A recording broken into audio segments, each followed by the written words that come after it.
Dr. Barnes first with Memorial Hermann. So Dr. Barnes, thank you so much for joining us today. Thank you for having me. And then we also have Sidney Roberts. He's a 17-year-old cancer survivor from Kerrville. So thank you so much, Sidney, for joining us as well. Thank you for having me. Perfect. Now, obviously, there's a big elephant in the room, and the guys have been kind of, growing out some facial hair throughout the whole month. So before we get into the serious topic, we do have to address what's going on with their facial. So Keith, I'm going to toss it to you. How have you been doing? It's day 30. How's your beard growing, and what have people been saying about it? Man, my facial is going pretty good, man. I'm liking it. We did this last year, and I did it, and I want to have fun with it, especially for the and also for a great cause. But this year, I said, you know what, I'm going to take it a little more seriously. I'm going to not only take the cause more seriously, but take the beard more seriously as well.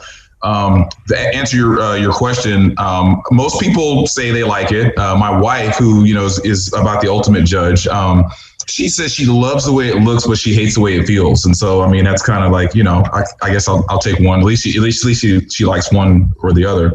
But I've had fun with it. And as I said, I've taken it a little more seriously this year than last.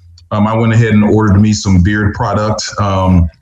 I have I had to get the beard wash, and of course, if you get the beard wash, you got to get the beard oil, because that oil takes the itch away. It gets down to that skin, and then also I had to go with the beard butter as well for the styling. So I had fun with it. I took it a little bit more seriously, and it's been a good 4 weeks for me. So I've liked it.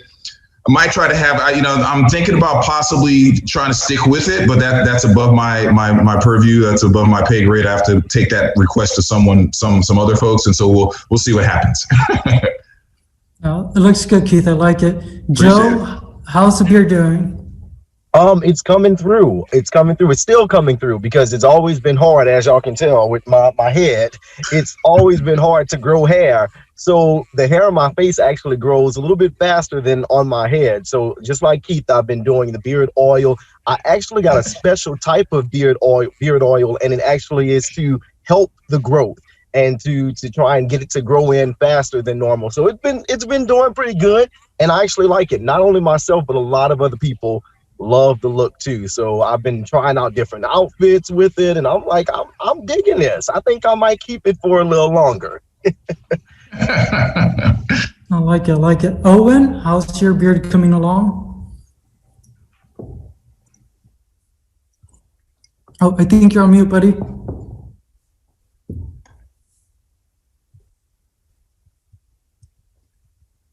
Stand by. I think you should be good to go.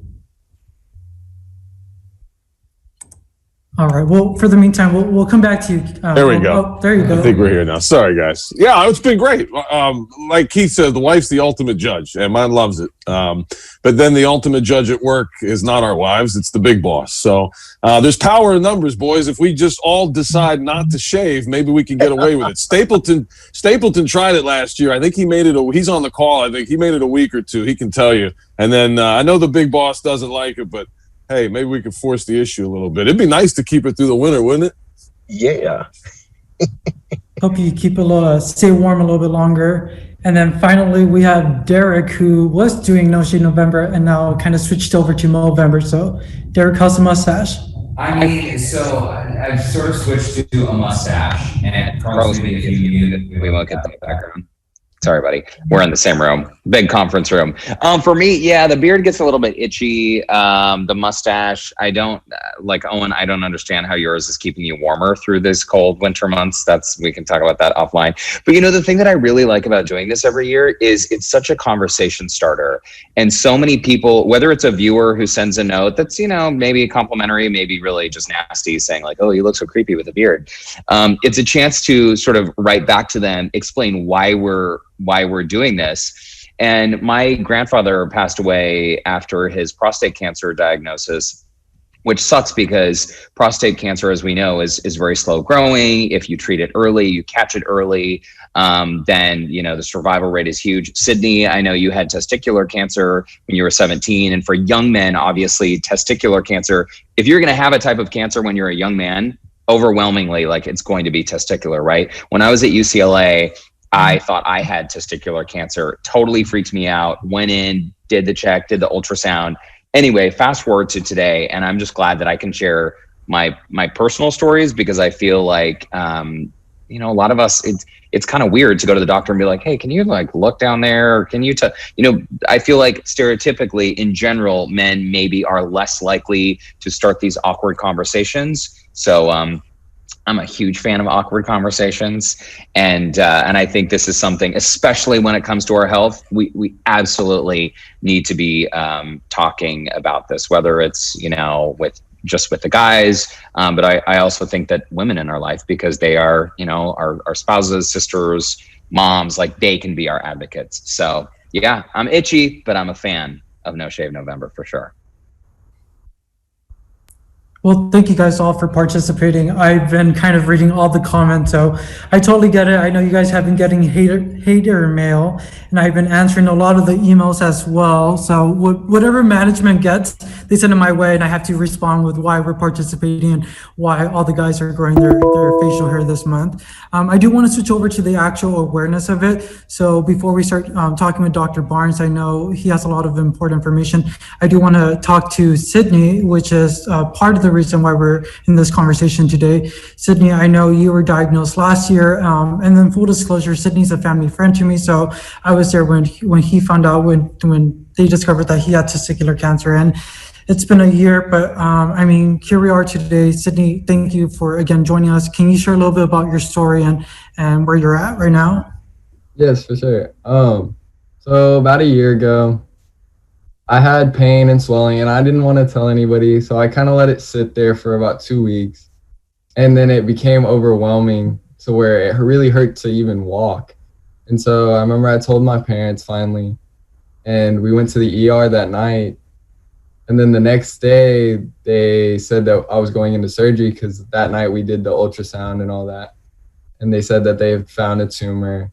And so really I had no choice in the matter. It was very fast, and it was very scary to think that it happened just one night. I went into the ER, and then the next day I was going into surgery.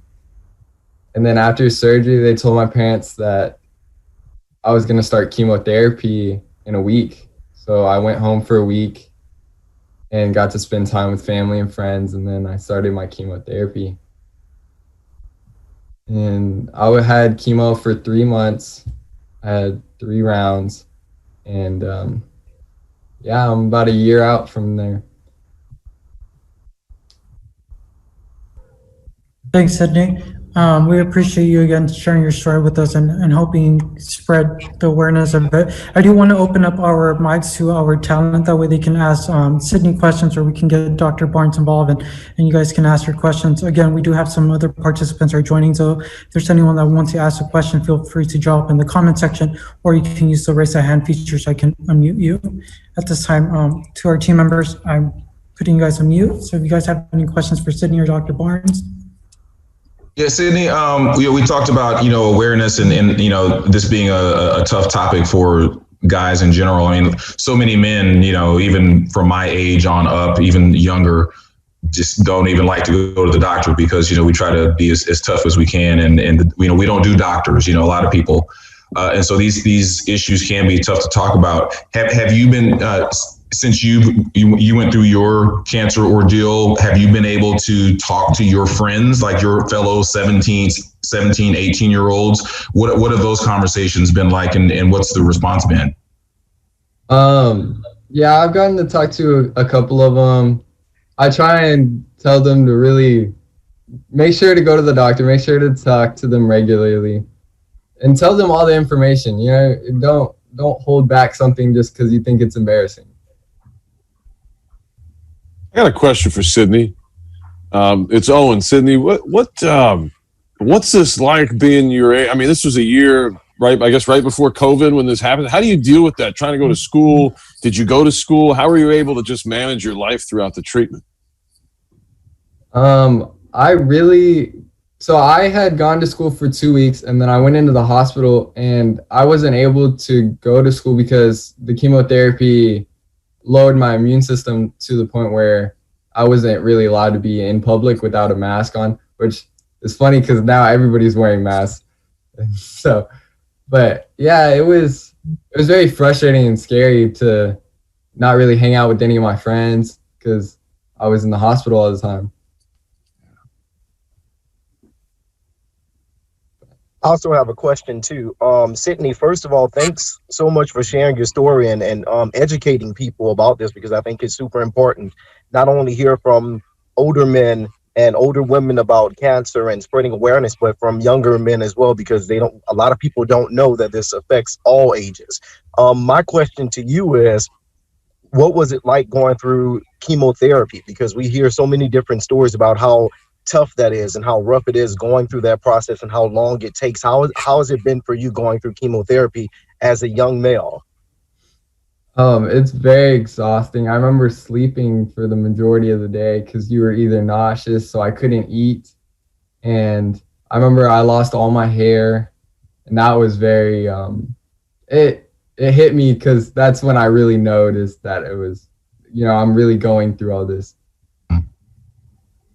And it really didn't hit me until later, like towards the end of it is when I really started to let myself think about it, because I didn't want to think about it. I just wanted to laugh and have fun and not be scared of what could happen if it did spread. So, well, thanks for your strength and for your understanding through the whole situation and spreading this message to all of us. We really appreciate it. I do want to bring Dr. Barnes into the conversation. Dr. Barnes, I know with Sidney, he was diagnosed at the age of 16, but at what age should men begin having these conversations, whether it's with testicular cancer or with prostate cancer? Can you share some of the statistics and the age groups that this is affecting? Oh, absolutely. With testicular cancer, it's the most common cancer in males between 14 and 34. With that said, about 1 in 250 males will get it. We have just a little bit under 10,000 cases a year in the U.S. The good thing about testicular cancer is it's highly survivable. It's one of those few cancers where even though it's metastasized, there's still a good chance for survival. And if we catch it at an early stage where it's confined to the testicle, oftentimes the survival rate is above 95%. So the chemotherapy that Sidney took is pretty caustic. Causes nausea, decreases your white count, makes you immunosuppress, you're fatigued. And I was amazed he mentioned hair loss at the end, because 100% of people lose their hair with it, but it grows back. And the thing is, once you get to the other side of that chemotherapy, the risk of a recurrence is extremely low, particularly if it's been confined. So, what I tell young men is, when you're in the shower and you're washing yourself, that's the easiest time to do a self-exam. You have soapy hands, it moves easily. The testicle should feel like an egg, it's oval. If you feel a thumb sticking out of that egg or a hard area, then that's of concern.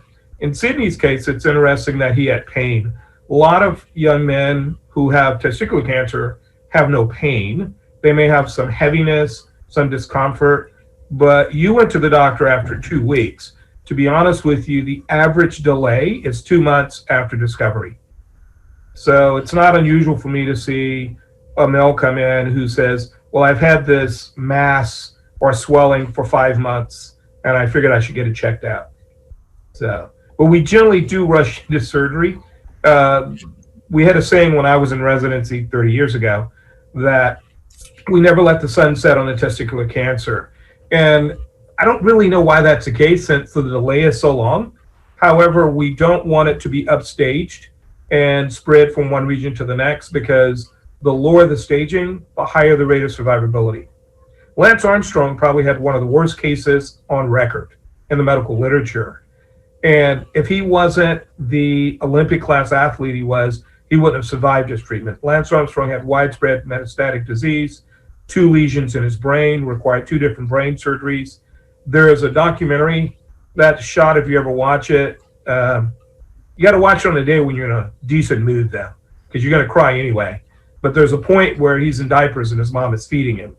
But that is the absolute worst case scenario. Most guys, are like Sidney. They show up and we find them at early stage disease, make the diagnosis, and treat them with the appropriate adjuvant treatment, whether it's radiation or chemotherapy, based on the pathology.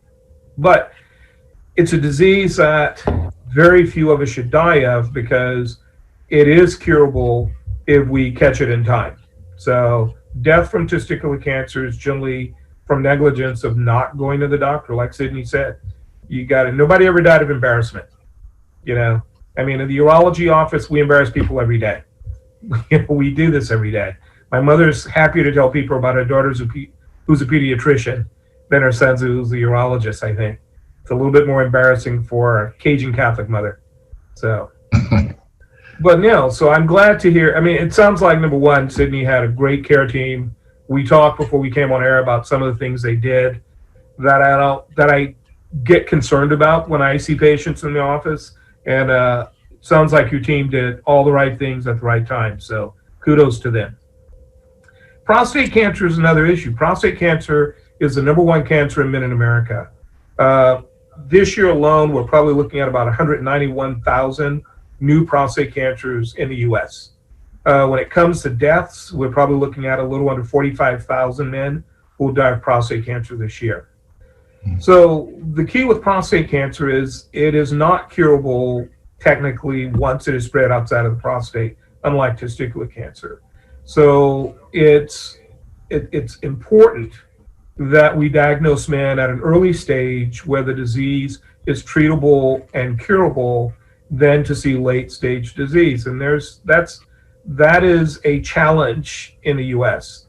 In 2014, the Preventive Health Committee of the NIH recommended against screening for prostate cancer. 2 of our larger primary care groups followed their advice. In 2019, there was sort of a compromise agreement to reconsider screening, but we're seeing less men screened today than we saw in 2012. And we're seeing more men who walk through the door with advanced prostate cancer that is spread throughout their bodies. And that's a tough story, because oftentimes the question put to us is, what if I had seen you 2 years ago or 3 years ago? Well, it may be a different answer. The good thing about prostate cancer, it's a slow growing disease. The tough thing about prostate cancer is it has no symptoms. You have to get screened. If you show up and you have symptoms such as bone pain, then that is late stage disease, and generally we're looking at a life expectancy of about 1 year.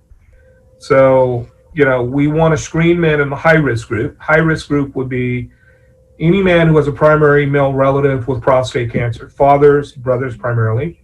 Now we're even looking at if they have a female in the family who had breast cancer or ovarian cancer and were BRCA2 positive. We're seeing a correlation between BRCA2 positivity in females, putting those male relatives at high risk. And then again, there's another group. Unfortunately, all African American men are in the high risk group, just genetically speaking. So the high risk group, we generally start screening at about age 40 to 45. And screening primarily consists of a PSA once a year.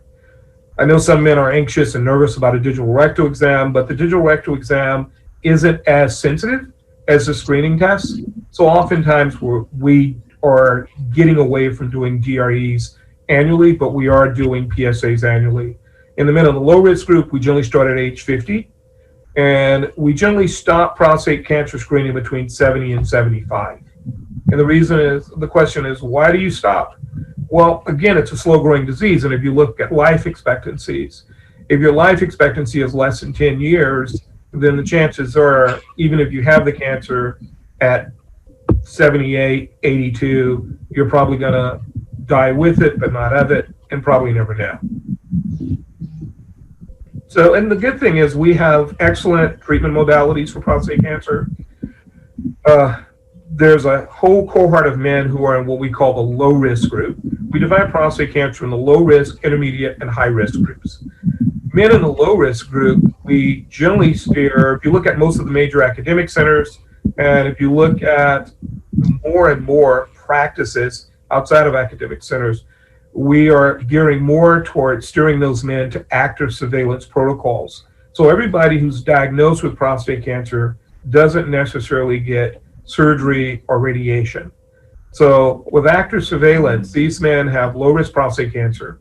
We know that in a 10-year evaluation from MD Anderson and Sloan Kettering and several other major centers, that the risk of progression in those men to a higher risk group was only 50%. So 50% of those men required no treatment at all. The 50% who progressed got treatment, but they got it in a delayed fashion. If we look at the intermediate risk group and the high risk group, those are risk groups where the cancer has a greater potential historically based on pathology to spread. Prostate cancer likes to go to bone and lymph nodes. Those are the groups who we focus treatment on. And we focus treatment depending on their staging and their age. Above 70 years of age, we rarely discuss surgery, but below the age of 70, we discuss surgery. The other treatment modality is radiation. And then there's other things we can do. But we have really going towards stratifying men so it's not a one size fits all. We don't look at every man who comes in and says, oh, you have prostate cancer, you need surgery. No, you may be stratified to active surveillance. You may do better with surgical protocols. And then there are some non-invasive protocols that are being set up, such as what Steve Canfield is doing in a research protocol at UT Houston, looking at focal treatment by injecting pellets that can attach to the cancers, and those pellets can be activated to kill the actual cancer cells, etc. So a lot of advances have been made, even though it's the #1 cause of cancer in the US and the #2 cause of cancer deaths. Since we started screening in 91 using PSA, the rate of mortality, the mortality rate or death rate has dropped significantly. So we've been able to impact this disease over the last 29 years in a significant way. And Dr. Barnes, I'm going to jump in really quickly. I know we're tight on time because it is 1:30 now. I'm not sure if you can see the comments section in this chat. I think you've already addressed the question about whether prostate cancer is deadly, spreading to the bone. Of course, if untreated, it can be. Andrea is asking, any other symptoms people should be looking for with prostate cancer? I know you mentioned that it doesn't usually have any symptoms. No, in general, prostate cancer has no symptoms until the last year of life. And most of those patients will show up with new onset bone pain, or they're admitted to the hospital for another reason, and on x-ray, we're finding them to have bony lesions, and the kidneys may be obstructed from invasion of the prostate cancer into the base of the bladder. But bone pain is the #1 thing that advanced prostate cancer patients show up with. And it's generally the long bones. They'll complain about pain in their ribs, pain in their back, pain in their hips. But otherwise, it's a silent disease. And that's why screening is so important. I mean, this is something we can identify at an early point in patients and manage. To be honest with you, I got a phone call this morning from a urologist about 100 miles away, old family friend, most of my family goes to him, where he diagnosed and chatted with one of my uncles and aunt this morning about his new diagnosis of prostate cancer, which fortunately is in the low risk category. And I'll have a talk with him tonight, but this thing hits close to home for most of us. Doctor, also looks like Corey is asking, you talked about these numbers, but his question is, of that 145,000, how many do you feel could have been saved if caught soon enough? I think it was, you mentioned numbers involving 145,000 when we were talking about prostate cancer. Right. So I said about a little under 45,000 men will die this year from prostate cancer, but about 191,000 will be diagnosed with prostate cancer. So the thing is, the vast majority of those men could have probably survived if diagnosed at a point where their PSA was less than 20 and ideally less than 10. So if they have early stage disease confined to the prostate, our chances for successfully surveying them and keeping them safe if it's a low malignant potential disease, or of instituting curative therapy is quite high. It's just a matter of seeing them at that early point in time. And 1:33, so we are getting a little tight on time, but I did have another really quick question regarding both testicular and prostate cancer. When it comes to testicular cancer, there could be questions and concerns regarding, procreation in the future for some men.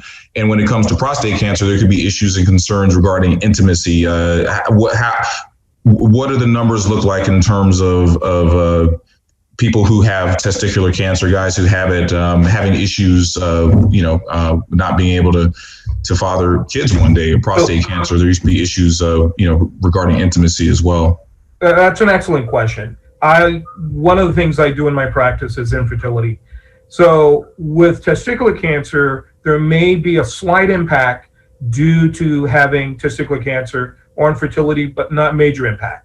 The question is, when you divide testicular cancer into two groups, one group gets radiation therapy if needed. The other group, like Sidney, gets chemotherapy. The chemotherapy itself can destroy the stem cells creating sperm. So with testicular cancer, it's really important prior to chemotherapy to discuss sperm banking with those patients. And that sperm it's stored on liquid nitrogen, can be used later for intrauterine insemination or for IVF. For men with prostate cancer, understand that the demographic group is primarily average age of about 64. A lot of those men in that demographic with or without prostate cancer may have some degree of erectile dysfunction, but we as urologists, we're specialists at treating it. The key is with those men, if we're doing surgery, if possible, if their pathology allows it, if the degree of cancer allows it, to do a nerve-sparing radical prostatectomy. That is enhanced by using robotic assistance, because under the robot, the field is magnified 10 times. So you can visually see the nerves, and there's erectile nerves on the right and left side, and those nerves can be spared. Those men also are more sensitive to other treatments, such as penile injection therapy, et cetera, afterward. But we do sexual rehab for the prostate cancer patients, generally putting them on a PDE5 inhibitor like Viagra or sildenafil, Viagra or Cialis, to enhance blood flow in the postoperative period to maintain the integrity of those tissues while the nerve heals from the nerve sparing. But we can almost get almost anyone an erection utilizing the adjuvant skills that we have in the different medications and treatment. But nerve sparing in that group is important. I know we have a few minutes left, but I do want to get to one last question before we wrap up. This is for Nicholas. He's asking, what is the earliest age you can be diagnosed with prostate cancer? What is the earliest age? Yes. Okay, so prostate cancer generally occurs in men above the age of 50. So let's say 50 and above. However, there are some men, particularly if you're in a high-risk group, particularly if you have a significant cancer history in your family with quote-unquote a cancer gene. So let's say somebody has a father and a brother who's had it, and let's say the mother had ovarian cancer and was BRCA2 positive, and if that patient was BRCA2 positive, that would be of significant concern, and I'd probably start screening that patient at age 40. I have seen patients as young as about 37, that it's an extremely rare case. It's made worse if they're juicing or on testosterone replacement therapy, because even though testosterone doesn't induce prostate cancer, if you already have a cell or two of prostate cancer, putting testosterone on it is like spreading gas through the forest when somebody didn't put out their campfire. So 37 is the youngest I've seen, but on average, we're looking at, average age of about 55 and older for most prostate cancer patients. Thank you so much. Before we get going, I do want to do a final roundabout with all of our guests who joined us today. So just final thoughts. I think, Owen, you're still muted, so I'll mute you. But let's just kind of go around the table and just get some final thoughts from Sidney, Dr. Barnes, and Keith. So we'll start with Keith, and then Keith, you can toss it to the next talent. Yeah, I'm just, so first of all, Dr. Barnes, thanks so much for sharing your wealth of information. Sidney, thanks so much for sharing your story. Again, as guys, we don't talk about this stuff enough. And, there's really no reason to be embarrassed. It's a life issue. It's a health issue. We have people who love us, who count on us. And so, hey, let's take care of ourselves. I just really grateful to have the opportunity and have a station that will allow its guys on air to take part in No Shave November. We definitely find ways to have fun with it, but at the end of the day, we all realize it's for a really good, important cause to bring awareness to this issue and to men's health, men's cancer and cancer in general. So I'm just grateful to have been able to take a part, and we'll see if the beard can stick around a little bit longer. Yeah, I want to echo what Keith said. Dr. Barnes, Sidney, both of you, appreciate your time today. Really, really do. And I hope we can keep doing this because, it seems clear to me and the other guys, we've been on TV for a while. If you don't do it every year, you got no chance. If we don't bring the message. You think about any of these stories that we do every single year. People do not get the message no matter how often we talk about it. So all we can do is keep trying, right? That is so true. I'll jump in here. Thanks, of course, Sidney and Dr. Barnes and everyone who jumped on today. Dr. Barnes, I think what you've said about no one ever died of embarrassment, I think that's a very memorable line. And I think back to my grandfather who, was just very like the type of guy who was not likely to be having these types of conversations. And it just makes me wonder, had he had the courage to have these conversations, or even if my mom had been a little pushier to say like, hey, we're taking you to get screened earlier. Because again, I think it's not just like we should advocate for our own health, but I think it's also our inner circle, our family members, those we love.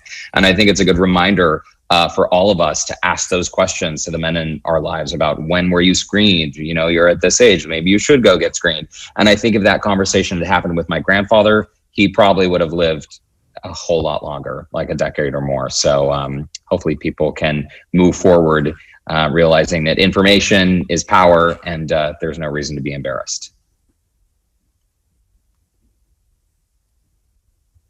I'm going to jump in as well. Sidney, Dr. Barnes, thank you again. Sidney, thank you for your courage and your strength. Being young myself, I thought I was at the right age to start thinking about this, but with you at your age and when you were diagnosed, it really brought even more awareness to why it's important to start learning about this and being educated about this. And Dr. Barnes, for your wealth of knowledge in this here, I learned so much from this conversation here. Definitely going to start trying to reach out to more of my friends as well so that they can also understand how important this issue is. And I think more of these conversations need to be had. So I'm glad that we're starting that here. We're doing the beards. I'm actually liking mine. I'm at Sally's Beauty Supply right now to fill in some of the patches that haven't grown in just yet. But so nobody can tell that I can't grow a full beard, but we're going to get that done. But again, thank you for the conversation. I learned so much from this year. Hey, we can't all be Bill Barajas. You know what I'm saying?